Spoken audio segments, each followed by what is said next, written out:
Hey guys, it's Dom, and this is a different video. This is me talking about the top 3 things I like and the top 3 things I dislike about the Galaxy S8 and Galaxy S8 Plus. So, let's just get on with it, shall we?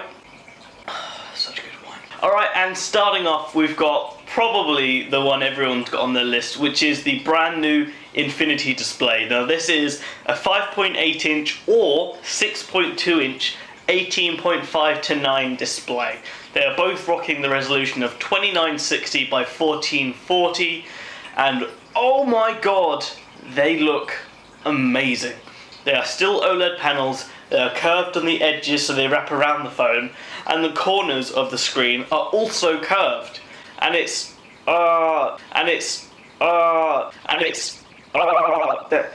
everything that makes an OLED screen great applies here. And now it's just taller. It's not any wider, or it's marginally wider, if that, but it still feels so good in the hand. So, before I fangirl on anything, I'm just going to move on because I've still got 2 other things to speak about. And coming up next is USB Type-C. Now, the only other flagship device from Samsung with USB Type-C was the Galaxy Note 7, which we all know how well that turned out, but this is on an S series device. Now, the cool thing, which I don't think many people have spoken about, is the new version of Adaptive Fast Charge, which is Samsung's proprietary fast charge tech like VOOC, Dash Charge, Turbo Power, Qualcomm Quick Charge. There's so many of them now. But the interesting thing for this is, because it's USB-C based, Adaptive Fast Charge is now built on top of the USB Power Delivery spec, which means any USB Power Delivery 2.0 spec charger should be able to rapidly charge a Galaxy S8 or Galaxy S8 Plus, which is awesome. USB Type-C is the shit. Though I cannot find out whether or not it's USB 2.0 or USB 3.0. And because everything else is so cool, I'm just going to go with USB 2.0 and a nice big fuck you to the rest of us. And lastly, of the top 3 things I really like is the home button. Now, I'm a really big fan of on-screen buttons, and I have been ever since they came out, all the way back in 2011 with Ice Cream Sandwich. Every device I have strived to own since then. I've always tried to buy devices with on-screen buttons, and if I can't, I will mod them to have on-screen buttons. Sometimes this works flawlessly, sometimes it doesn't work quite so well. But Samsung has gone all in, so the S8 and the S8 Plus both have on-screen buttons. And the cool thing, the home button is pressure sensitive. Like, what? The pressure sensitivity is one of those things that can be done really well or really poorly. And I think Samsung did a great job here. So the entire display is not pressure sensitive.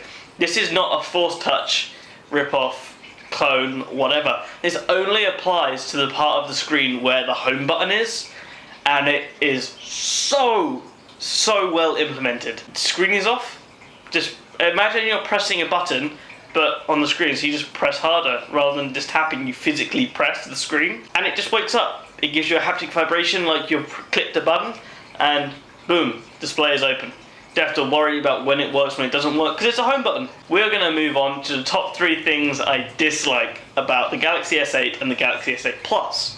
Now, starting off, the haptic feedback. So, the thing that makes 3D Touch on the iPhone so cool is not actually the pressure sensitivity, because again, on the Apple Watch, it's kind of useless, and on the Force Touch trackpads on the MacBook, it definitely isn't what makes it awesome. The thing that makes it awesome is the Taptic engine. The Taptic engine is essentially a huge linear actuator or vibration motor that Apple has custom designed, and it is awesome. There is no way that there is no other way that I know of to make a solid piece of glass feel like it is clicking like Apple does on the MacBook trackpads. So, of everything Samsung has stolen over the years from Apple, I am gobsmacked and I am dumbfounded as to why the Taptic engine is not on that list. Because, hey, having a pressure-sensitive home button is awesome, but Apple still has a better fake click than they do. And next up on the things I dislike is it's the UI. Now, Samsung, I think it's called Grace UX or just Samsung UX now, it's gotten so much better since the early days of TouchWiz and like the Galaxy S and the Galaxy S2. Like, it hurts me to go look at it. But the Samsung experience on the S8 and S8 Plus is way better. I still think I would have preferred stock 7.1 Nougat on the S8 though. But I feel like with most phones, I'd love the G6 with it. I'd like the HTC U Ultra. Actually, no, I wouldn't like the U Ultra anyway. Basically, the software is so much better, but given the option, I would still go for stock Nougat. And lastly, the last thing I dislike is the battery sizes. Now, I understand why they went with more conservative numbers. So the S8 is 3000 milliamp hours and the S8 Plus is 3500 milliamp hours.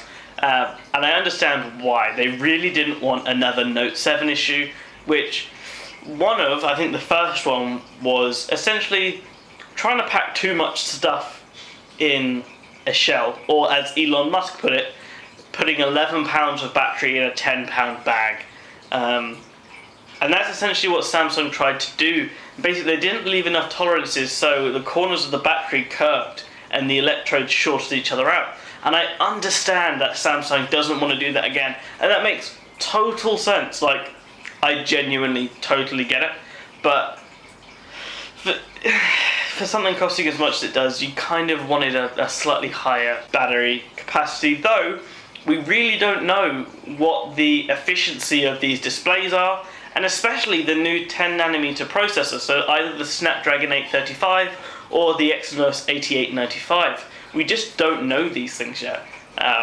Samsung has made leaps and bounds on the efficiency of the emissive layer of the OLED displays they make, so maybe it'll be okay, but meh. And that has been it. That's 3 things I really like and 3 things I kind of dislike about the Galaxy S8 and the Galaxy S8 Plus. You can find me at mobile_dom everywhere important, and I really hope you comment down below on the things you liked or didn't like from the Galaxy S8 and S8 Plus announcement. I was there at the satellite event in London, and I got hands-on, and oh my, if I do not get one in for review, I will be so upset, because this thing looks awesome.